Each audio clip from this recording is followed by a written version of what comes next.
하나님께서 태초에 천지를 창조하시고 우리 사람에게 주신 첫 번째 선물, 그것이 바로 복이었습니다.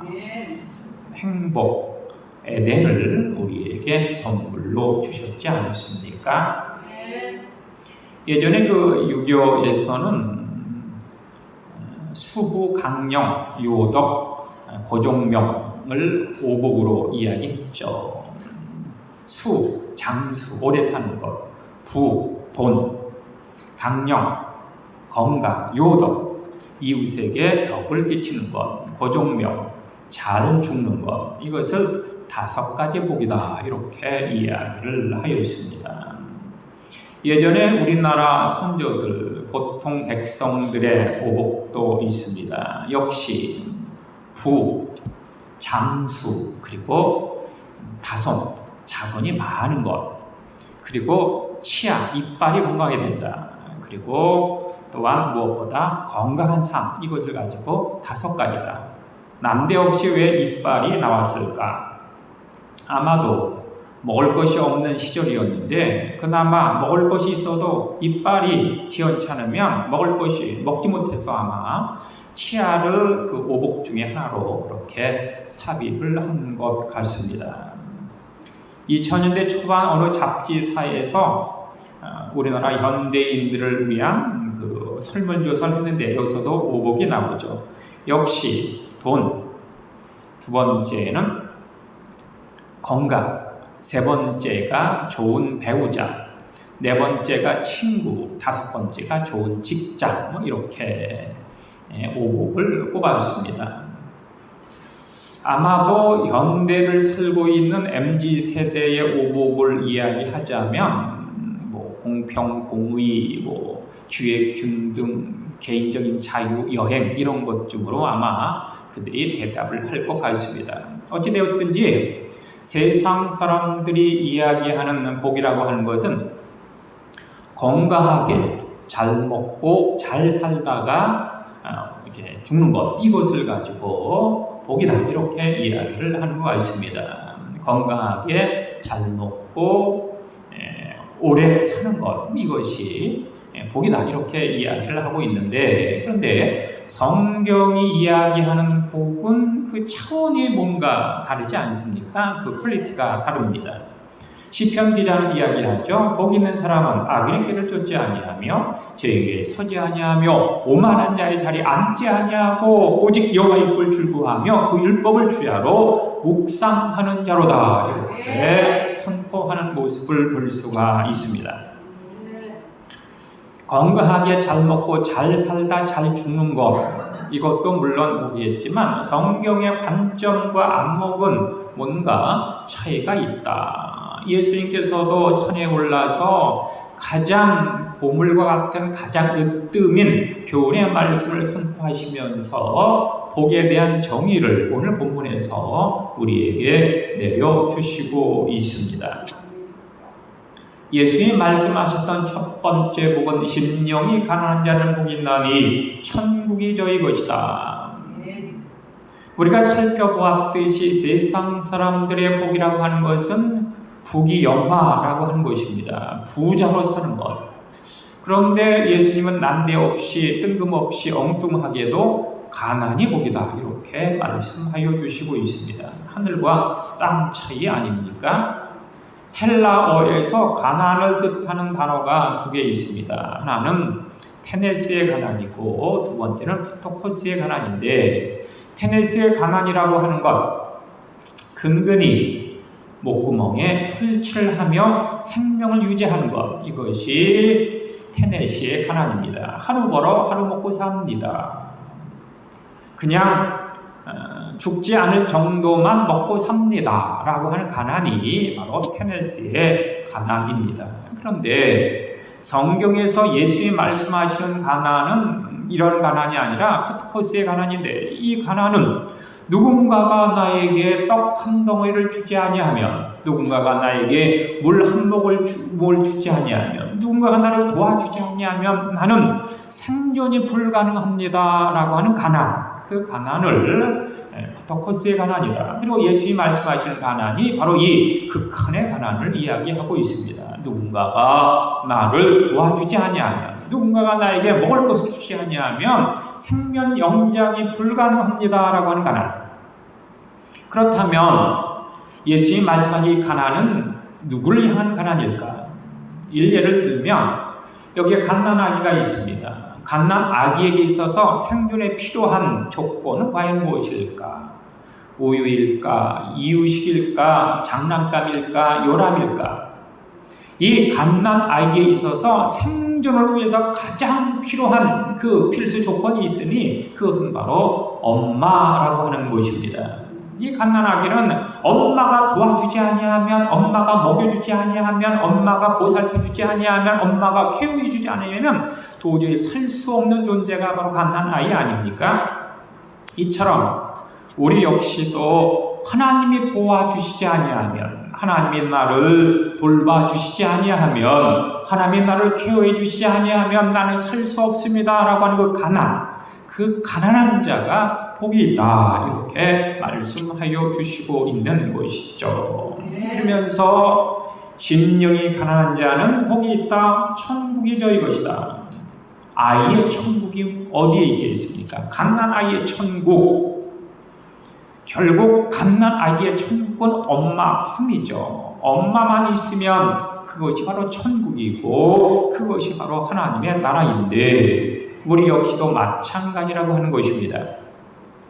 우리 인생들 역시도 하나님이 나와 함께 하시면, 하나님이 도와주시면, 하나님이 돌봐주시고 하나님이 케어해 주시면 그곳이 바로 천국이죠. 너희는 먼저 그의 나라와 그의 의를 구하라. 그리하면 너희가 목숨을 위해서 무엇을 먹을까, 무엇을 마실까 하는 것들, 몸을 위하여 무엇을 입을까 하는 것들 염려하거나 근심하거나 걱정하지 말아라. 그것들은 다 이방인들이 구한 것이 아니냐. 엄마가 없는 갓난 아이들이 구하는 것이 아니냐. 엄마가 있는 가난 아기가 먹을 것을, 입을 것을, 마실 것을 왜 걱정하겠느냐라고 그렇게 우리에게 설명하여 주시고 있는 것입니다. 하나님 한 분만 나와 함께 계시면, 하나님이 나를 돌봐주시고 인도해 주시고 나와 동행해 주시면 나는 능히 천국을 누릴 수 있고 잃어버린 에덴을 회복할 수 있는 것입니다. 두 번째, 예수께서 말씀하신 복은 애통하는 자는 복이 있나니 저희가 위로를 받을 것이다. 애통이라고 하는 단어, 헬라어로 펜세오라고 하는 단어인데 이 애통이라고 하는 단어 역시 극한의 슬픔을 이야기합니다. 사람에게 있어서 아주 극한의 슬픔이 무엇일까? 인간에게 있어서, 우리에게 있어서 극한의 슬픔, 그것은 바로 별이죠. 이별입니다. 어느 노 권사님이 이러한 이야기를 했습니다. 목사님, 제가 산에다가 저희 부모를 묻고 산에서 내려올 때 산 아래에 있는 마을이 희뿌옇게 보이더이다. 눈물 속에서 희미하게 보이더이다. 그런데 내 자식을 산에 묻고 내가 산에서 내려올 때는 동네가 캄캄하게 아무것도 보이지 않더이다. 이렇게 이야기를 하셨습니다. 부모에게 있어서 이 자녀는 애끓는, 애가 타는, 애가 끊어지는 그러한 존재가 바로 자식이죠. 그래서 부모는 산에다 묻지만 자식은 가슴에 묻는다. 이렇게 이야기를 하는 것입니다. 예전에 고려시대에 어습권의 패간잡기라고 하는 책이 있는데 거기에 보면 꾀꼬리 단장 이야기가 나옵니다. 어느 대갓집에 조롱이 있었고 그 조롱 안에 엄마 꾀꼬리와 아기 꾀꼬리가 오손도손 행복하게 살고 있었습니다. 엄마 꾀꼬리가 아기 꾀꼬리를 보면서 아기 꾀꼬라 꾀꼴 하면 아기 꾀꼬리는 엄마를 바라보면서 엄마 나 여기 있어요 꾀꼴 하면서 다정하게 아주 행복하게 아주 재밌게 살고 있었습니다. 그런데 그 집에 장난꾸러기 한 도령이 있었으니, 아들이 있었으니, 어느 날 이 장난꾸러기 아들이 그 조롱 속에서 이 아기 꾀꼬리를 꺼내서 다른 조롱에 넣고, 그리고 이 엄마 꾀꼬리가 들어있는 조롱과 아기 꾀꼬리에 있는 조롱 사이에 널판지로 가로막아 있습니다. 그래서 엄마가 아기 꾀꼬라 어디 있니? 꾀꼴 하면 그 소리를 들은 아기 꾀꼬리가 엄마 나 여기 있어요. 꾀꼴 대답을 하는데 서로 얼굴이 보이지 않는 겁니다. 모습을 볼 수 없습니다. 그렇게 애타게 엄마는 아기를 찾고 아기는 엄마를 찾으면서 일주일이 지났습니다. 그런데 나중에 내가 많이 보면서 누가 이런 장난을 했어? 라고 하면서 그 사이를 가로막고 있던 그 판자를 치웠습니다. 그러자 엄마 꾀꼬리가 아기 꾀꼬리를 보면서 하고 죽는 것이었습니다. 그래서 이 죽은 엄마 꾀꼬리를 갖다 버렸는데 이 장난꾸러기 아들이 쫓아가서 이 어미 꾀꼬리 가슴을 갈라보았습니다. 칼로 쪼개보았습니다. 그랬더니 이 엄마 꾀꼬리의 창자가 무려 18토막이 나 있었다라고 하는 것이죠. 이것을 갖다가 애가 탄다, 애가 끓는다, 애가 끊어진다 이렇게 표현을 하는 것입니다. 그렇다면 무엇을 향한 이 애통, 무엇을 향한 이 슬픔이 복되다고 하는 것일까? 그것은 바로 죄죠. 죄악입니다. 우리는 거룩한 하나님을 만나야겠는데, 거룩한 아버지 하나님과 함께 해야겠는데, 하나님은 거룩하시고 우리는 죄인인 거로 죄인된 우리가 하나님을 만나뵐 수 없어 애통하는 것이죠. 그 죄악 때문에 그렇게 애통하고 슬퍼하는 것입니다. 상자가 집을 나와서 아버지 세상을 가지고 다 탕진하고 결국은 그가 간 곳이 돼지우리였습니다. 그런데 이 돼지우리에서 이 탕자 아버지 집에는 종들도 배불리 먹는데, 아버지 집에는 종들도 배가 터지게 먹는데 나는 이곳 돼지우리에서 배가 고파 주려 죽는구나 이렇게 탄식합니다. 그럼 아버지 집으로 돌아가 라고 말을 할 수 있지만 이 아들은 아버지 집으로 돌아갈 수 없습니다. 왜? 자기가 한 짓이 있기 때문이죠. 자기가 아버지에게 저지른 죄악이 있기 때문에 아버지 집으로 돌아갈 수 없는 그 애통이 있다라고 하는 사실입니다. 그런데 이렇게 죄악으로 인해서 애통하는 자가 복이 있나니 저희가 위로를 받을 것이다. 애통하는 자에게 주어진 그것이 바로 이 복이 위로라고 하는 것인데, 이 위로라고 하는 말, 카레오라고 하는 헬라어입니다. 그런데 이 위로라고 하는 말은 곁으로 부른다라고 하는 뜻입니다. 곁으로 부른다. 이 탕자 아버지 집으로 갈 수 없습니다. 왜? 죄악 때문에. 그래서 그 죄악을 가지고 탄식하고 슬퍼하고 애통하는데, 그런데 아버지는 어떠했습니까? 아버지는 이 아들이 재산을 가지고 나가는 그 순간부터 대문을 활짝 열어놓고 동구 밖까지 나와 아들이 언제 오는지 기다리고 있는 겁니다. 아버지는 아들을 곁으로 부르고 계시다라고 하는 것이죠. 이 죄에 대해서 애통하고 슬퍼하면서 그렇게 탄식할 때 아버지는 하나님은 우리를 자신의 곁으로 불러서 이리 오너라. 내가 너와 함께 하겠다. 두려워하지 말아라. 나는 너의 아버지 하나님이 아니냐. 왜 배를 긁고 있니? 이렇게 말씀을 하여 주시는 것입니다.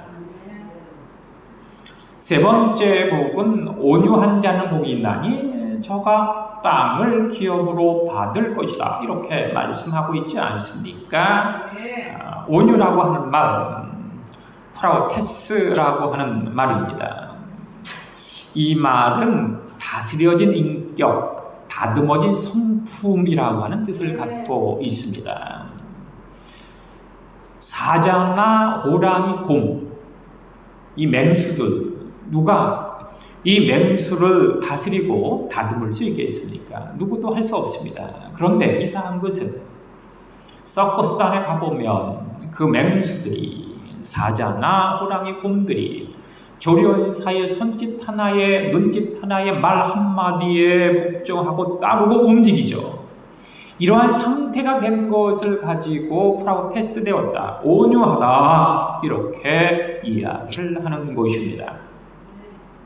여기 피 끓는 청춘이 있습니다. 무서운 10대가 있습니다. 그 누구도 다스릴 수 없고 다듬을 수 없는 반항하고 분노하는 젊은 청년이 있습니다. 그런데 이 청년, 그렇게 반항적이고 그렇게 소리치고 무서울 것이 없이 하던 이 청년이 군대에 가게 되어지면 고참의 말 한마디에 상간의 눈짓 하나에 복종하고 따르고 그렇게 절절 기는 모습을 볼 수 있지 않습니까? 이것을 갖다가 프라우테스 되었다, 온유하다, 이렇게 이야기를 하는 것입니다.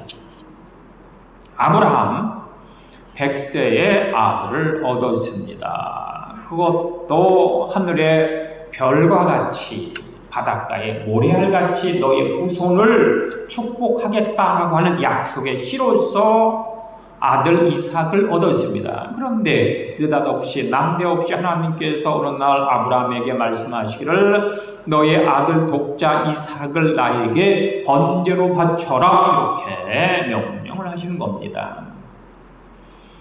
어찌 그럴 수가 있겠습니까? 아들을, 그것도 100세 얻은 아들을, 그리고 자손 축복의 씨앗을 어찌 하나님 앞에 번제로 죽여서 바칠 수 있겠습니까? 도저히 할 수 없는데 아브라함은 그럼에도 불구하고 예 알겠습니다 라고 순종을 하죠. 이것을 갖다가 프라우테스 되었다 라고 이야기하는 겁니다. 온유하다 라고 이야기하는 것이죠. 그런데 온유한 자는 복이 있나니 저가 땅을 기업으로 받는다, 이렇게 말씀을 합니다. 이삭이 가나안에 살고 있었는데 그만 이 가나안 땅에 흉년이 듭니다. 그때 아버지 아브라함처럼 애굽으로 피난을 가야지라고 해서 짐을 싸들고 애굽으로 이렇게 내려가는데 하나님의 영이 그를 막습니다. 그래서 어정쩡하게 블레셋 그랄에 머물게 되는데 이 그랄에서도 먹고 살아야 해서 거기서 농사를 지어야 했습니다. 그래 농사를 짓기 위해서는 물이 필요하지 않습니까? 그래서 우물을 팠는데 첫 번째 우물이 바로 에색 우물입니다. 우물을 파는 것까지는 좋았는데 이것을 시기하고 질투한 그랄 목자들이 쫓아와서 힙을 걸고 그 우물을 빼앗아 버리고 말았습니다. 그러자 이삭 그 우물을 그랄 목자들에게 내어주고 도망을 쳐서 또 다시 우물을 파져. 것이 바로 신나 우물입니다. 역시 물이 나왔는데 이 신나 우물까지 그랄 목자들이 찾아와서 시비 걸고 빼앗습니다. 할 수 없이 이삭도 쫓겨서 그 우물을 그랄 목자에게 내주고 다시 후퇴해서 또 다시 우물을 팠는데 그 우물이 르호봇이다. 그런데 그랄 목자들도 양심이 있었는지 더 이상 쫓아오질 않습니다. 그리고 보니까 이 르호봇 우물가는 아주 넓은 땅이었습니다. 그래서 이삭의 그해 거기서 농사를 지었더니 100배나 수확했다라고 성경은 기록을 하고 있습니다. 이렇게 내어주고 이렇게 피신하고 하는 이 상태가 바로 온유한 상태인데, 바로 이 온유한 자에게 주어진 축복이 이 야곱처럼 넓은 땅, 풍성한 그런 어떤 축복을 허락한다라고 하는 의미를 갖고 있는 것입니다. 또한 네 번째는 의에 줄이고 목마른 자는 복이 나니 저희가 배부를 것이다. 의라고 하는 것, 디카이오스네라고 하는 단어를 사용하고 있습니다. 디카이오스네, 의. 그런데 이 의라고 하는 것은 인간의 영역이 아닙니다. 나의 영역이 아닙니다. 하나님의 영역이죠. 인간은 아무리 노력하고 수고하고 땀 흘리고 아무리 훈련을 받아도 의를 이룰 수 없습니다. 그래서 의라고 하는 것은 하늘에서 내려주는 하나님의 선물, 은혜, 은총이라고 하는 것이죠. 의라고 하는 것은 바로 하나님의 선물이다. 하나님이 주셔야 가능한 것이지 내가 만들 수 있는 것이 의가 아니다라고 하는 뜻입니다. 언젠가 이 브라질에서 미국 사람이 스파이 혐의로 이렇게 검거가 되어서 그만 사형 선고를 받고 말았습니다.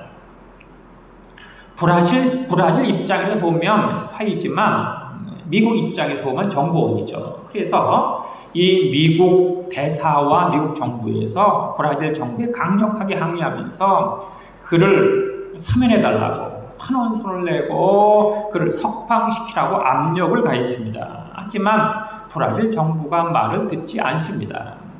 결국 총살 집행일이 다가오고 말았죠.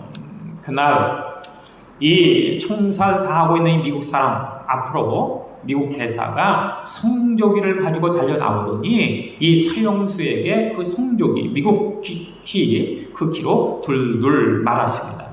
그리고는 소리쳤죠. 한번 쏠 테면 쏘아라 라고. 그러자 차마 이 브라질 정부에서는 미국 성조기를 향해서 총을 쏠 수 없었습니다. 왜냐하면 미국 국기로 향해서 총을 쏘면 그것은 전쟁을 선포하는 전면전이 되기 때문에 국가 문제로 비하하기 때문에 도저히 쏠 수 없었고 결국 이 미국 사형수는 사면을 받아 석방되었다라고 하는 이야기입니다.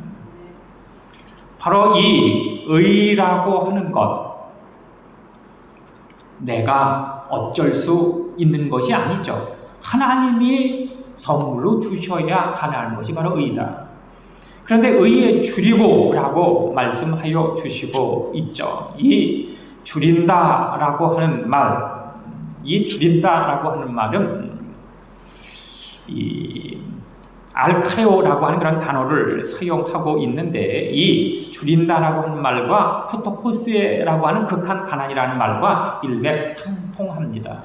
이 줄인다라고 하는 것, 누군가가 물 한 모금을 주지 아니하면 곧 죽을 수밖에 없는, 누군가가 떡덩이를 주지 아니하면 곧 생명이 아사되고 마는 그런 상태죠. 예수님께서 40일 금식하신 후에 광야에서 사단에게 시험을 받으실 때 줄이신지라, 40일 금식 후 줄이신지라 라고 하는 단어가 바로 이 단어를 사용하고 있습니다. 알카요라고 하는 단어, 누군가가 나에게 떡덩어리를 주지 아니하면 곧 죽을 수밖에 없는, 그것을 이 사단이 예수님께 이용하는 이런 모습을 볼 수 있습니다.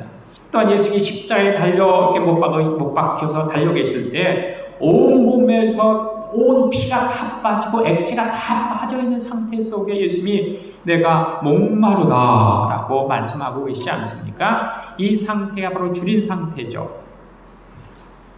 바로 이렇게 하나님의 그 의를 향하여 줄인 그 상태가 되었을 때 복되다 이렇게 말씀하시면서 저가 배부를 것이다 이렇게 주님께서 들려주시고 있습니다. 배부를 것이다. 사실 탕자가 자기의 재산을 다 탕진하고 배가 고프자 찾아가는 곳이 어디입니까? 돼지우리였습니다. 그런데 돼지우리에 가서 그 돼지에게 따돌림 당하고 왕따 당하고 멸시 당하면서 돼지의 그 지엄 열매도 빼앗아 먹을 수 없는 상태가 되자, 곧 죽을 것 같은 상태가 되자 그는 아버지 집으로 돌아가야겠다 이렇게 생각을 하는 겁니다. 극한의 줄임, 그것이 바로 그래서 복이다. 덜 배고프면 돼지우리를 찾지만 완전히 배고프면 아버지 집을 찾을 수밖에 없는 그런 줄임, 그것을 이야기하고 있죠. 또한 다섯 번째는 국률이 여기는 자는 복이 있나니 국률이 여김을 받을 것이며, 국률이라고 하는 말이 에레아오라고 하는 말을 사용하고 있습니다. 에레아오라고 하는 말, 불쌍히 여긴다라고 하는 뜻 아닙니까? 애인을 찾아가는 연인의 마음은 사랑입니다. 그런데 사형수를 찾아가는 전도자의 마음은 국률입니다. 집안에 있는 큰 아들을 향한 아버지의 마음은 사랑입니다. 큰 아들을 향한 아버지의 마음. 그런데 집 나간 탕자를 향한, 둘째 아들을 향한 아버지의 마음, 그것은 바로 국률이죠. 주님은 우리에게 긍휼히 여기는 자가 복이 있다 이렇게 말씀해 주시고 있습니다.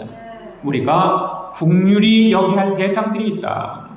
집 나간 탕자, 교회 밖에 있는 그러한 문영원들, 하나님의 사랑과 복음을 모르는 많은 그 사람들, 그들을 긍휼히 여기라. 그들이 지금 하나님의 사랑을 알지 못해 복음을 몰라서 그렇게 배고파하면서 지옥불로 떨어지는데, 너의 가족이, 너의 친지가, 너의 이웃이, 너의 지인들이 그렇게 지옥불로 가고 있고 배고파하고 있고 그렇게 괴로움과 고통을 당하는데 그들을 향해서 긍휼히 여겨야 할 것이 아니냐라고 말씀하여 주시고 있는 것입니다. 그들을 향한 긍휼, 그들을 향해 불쌍히 여길 때 하나님께서도 우리의 부족함과 나약함과 모자람, 우리의 그 연약함을 아시고 긍휼히 여겨주시면서 은혜와 능력과 축복으로 갚아주시지 않겠느냐라고 예수님께서 우리에게 방문하여 주시고 있는 것입니다. 그래서 긍휼히 여기는 복이 있나니 저희가 하나님의 긍휼함을 얻을 것이다 이렇게 말씀하여 주시는 것입니다. 또한 여섯 번째 마음이 청결한 자는 복이 있나니 저가 하나님을 볼 것이다. 청결이라고 하는 말, 청결, 카사로스라고 하는 헬라어를 사용하고 있습니다. 이 청결의 뜻은 키질을 해서 이 쭉정이는 날려보내고 남아있는 알고 그것을 갖다가 카사로스, 청결하다 이렇게 이야기하는 겁니다.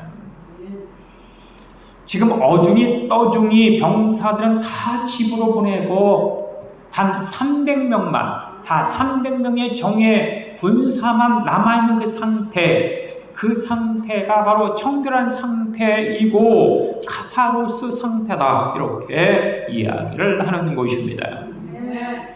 또한 99.99%의 순금 24K 그것을 가지고 카사로스 되었다.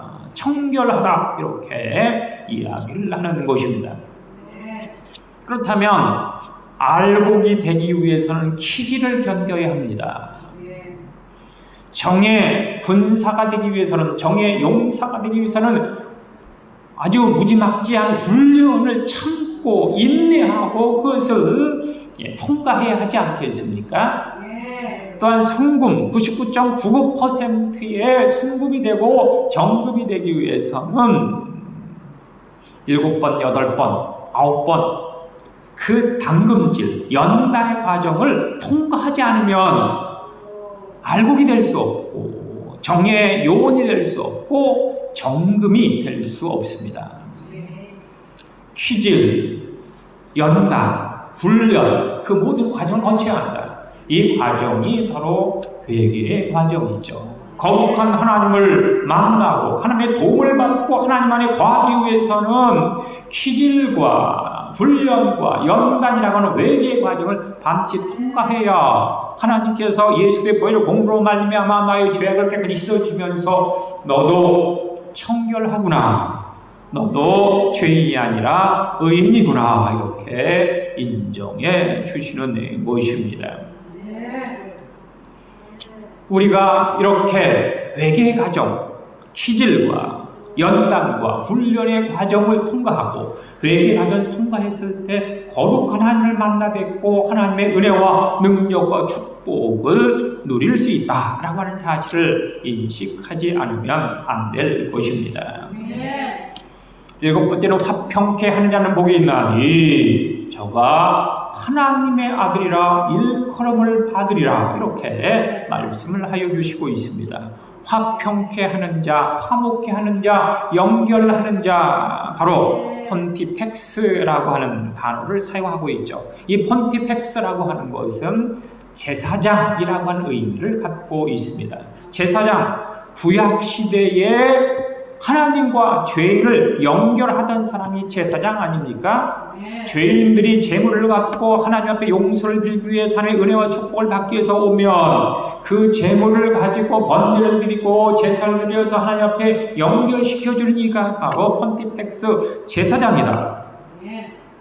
그런데 이 마틴 루터, 종교개혁자 루터는 모든 성도들은 하나님께 택정함을 입고 예수의 구속함을 입고 성령의 인심을 받은 하나님의 자녀 백성 일꾼된 자들 모두가 다 제사장이다 이렇게 선포하는 모습을 볼 수가 있습니다. 왜 그럴까? 우리들은, 여러분들은 바로 폰티펙스의 다리입니다. 세상과 교회를 연결하는 다리, 불신자와 하나님을 연결하는 다리, 세상에 헤매고 있는 죽어가는 영혼들을 주의 전으로 인도하는 다리, 통로, 연결자가 되어야 된다라고 하는 사실이죠. 모든 전도자들은, 구원을 선포하는 자들은, 복음을 증거하는 자들은 다 화평케 하는 자이고 다리이고 중보자이고 연결자이죠. 이렇게 화평케 하는 폰티펙스는 복이 있나니 저가 하나님의 아들이라 일컬음을 받으리라 이렇게 선포하여 주시고 있습니다. 하나님의 아들, 그가 바로 예수 그리스도이시죠.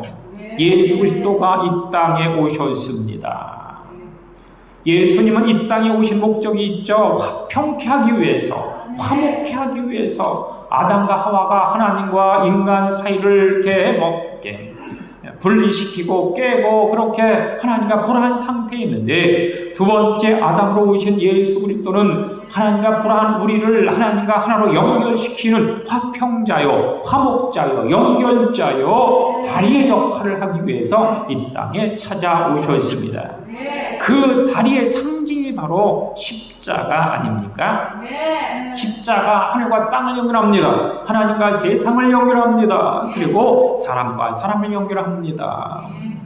이 아담이 범죄함으로 말미암아 그의 자녀 가인과 아벨이 서로 죽이고 시기하는 증오의 관계가 형성되었는데, 바로 십자가는 이 증오와 싸움과 전쟁의 그 인간과 인간 사이를 연결하는 그런 통로, 다리다라고 하는 사실을 우리가 인식할 필요가 있습니다. 그러니까 화평케 하는 예수님을 닮는 자, 예수님처럼 사는 자, 그가 당연하게 하나님의 아들로 일컬음 받는 것은 참으로 정답 아니겠습니까? 화평케 하는 자 예수 그리스도가 하나님의 아들이시기 때문에 우리 역시도 이 땅에서 화평케 하는 자가 되고 화목케 하는 자가 되었을 때 하나님의 아들이요 자녀가 되는 것은 당연한 일이다라는 사실을 우리가 잘 알 수 있습니다. 여덟 번째, 의를 인하여 핍박받는 자는 복이 있나니 저희가 천국의 주인이다 이렇게 말씀하여 주시고 있습니다. 의라고 하는 것, 디카이오스네라고 하는 이 단어, 의라고 하는 것이 사람의 영역이 아닙니다. 그런데 하나님께서 은혜와 은총을 베풀어 주셔서 우리로 하여금 의롭다 이렇게 말씀을 하여 주셨지 않습니까? 그런데 의롭게 인정받은 우리가 사는 곳이 바로 이 땅이다, 이 세상이다라고 하는데 문제가 있는 것입니다. 하나님께 은총을 입어서 의라 인정을 받긴 하였지만, 예수의 십자가의 보혈로 의라 치감을 받긴 하였지만 여전히 우리가 살고 있는 땅은 이 세상이다. 그런데 이 세상은 하나님의 세상이 아니라 사단의 세상이고 공중 권세 잡은 자의 세상이기 때문에 이 땅에서 하나님의 백성들이 살고 있는 우리를 향해서 세상은 공격하고 세상은 욕하고 세상은 핍박하고 구박할 수밖에 없는 곳입니다. 우리가 이 땅에 살고 있지만 우리는 이 땅에 속한 자가 아니라 하나님 나라에 속한 자 아닙니까? 그러다 보니까 세상 사람들부터, 세상의 어떤 흑암의 권세 잡은 자들로부터 핍박받고 조롱받고 욕먹음받고 그렇게 멸시 천대받을 수 있다라고 하는 것입니다. 하지만 이 땅에 속한 자가 아니라 하늘나라에 속한 자로 우리가 살고 있기 때문에 이 세상 고통과 환난과 역경과 어려움을 당한다고 하면 오히려 그것이 하나님의 자녀 백성 일꾼됨에 표식이 되는 것이죠. 증표가 되는 것입니다. 그래서 나로 인하여 너를 욕하고 핍박하고 거짓으로 너희를 거스려 악한 말을 할 때는 기뻐하고 즐거워하라. 하늘에서 너희 상이 큼이라. 이렇게 말씀하여 주시고 있는 것입니다. 우리가 주의 택정함을 입고 또한 예수의 구속함을 입고 성령의 인침을 받아 이 세에 살면서 나의 신앙 때문에, 나의 믿음 때문에, 복음 때문에, 주의 뜻과 섭리 가운데로 사는 것 때문에 핍박과 욕먹음을 받는다면 오히려 기뻐하고 즐거워할 일이다. 그것은 하늘에서 우리에게 주실 상급이 쌓여지는 그런 능력과 통로가 되어지기 때문이죠. 주님께서 우리에게 말씀하시는 복이 바로 이와 같은 것입니다. 너희가 비록 이 땅에 살고 있지만 이 땅 사람들처럼 건강하게 잘 먹고 잘 살다가 잘 죽는 것이 복이다 라고 하면서 아둥바둥하면서 시기 질투하며 살 것이 아니라 시각을 넓혀라, 안목을 넓혀라, 하나님의 시각으로 바꿔라. 그래서 하나님의 안목을 가지고 봄으로 말미암아 이 땅에서 어려움과 고통과 고난을 당한다라고 하더라도 천국에서 나의 거처가 예배되어지고 준비된 은혜와 능력과 상품을 바라보면서 감각 담대함으로 하나님의 나라를 향하여 전진할 것이고 믿음이 온전케 하신 예수를 바라보면서 진정한 승리자가 되어라 라고 그렇게 선포하여 주시고 있습니다. 모쪼록 8월 첫째 날을 맞이하였는데 이 한 달 그리고 이 한 해 우리 생을 다하는 그날까지 하나님의 나라와 이를 향하여 믿음의 온전케 하신 이 예수님을 바라보면서 하나님이 우리에게 베푸신 그 은혜와 능력과 축복의 진정한 주인공이 되어주시길 간절히 주의 이름으로 축원합니다. 기도하시겠습니다. 주님 감사합니다. 우리 사람 모든 진정한 가족들 하나님의 택정과 예수의 구속과 성령 인침을 받은 주의 자녀 백성 일꾼들로 살아갑니다. 때로 그것 때문에 핍박과 고난과 어려움을 당한다고 하면 오히려 기뻐하고 즐거워하는 능력 나타나게 하시고 이 땅의 복이 아니라 하늘의 복으로 채워지는 능력을 바라보면서 주 옆에 영광, 감사, 찬양 올릴 수 있도록 주께서 역사하여 주옵소서. 예수님 이름으로 기도합니다. 아멘.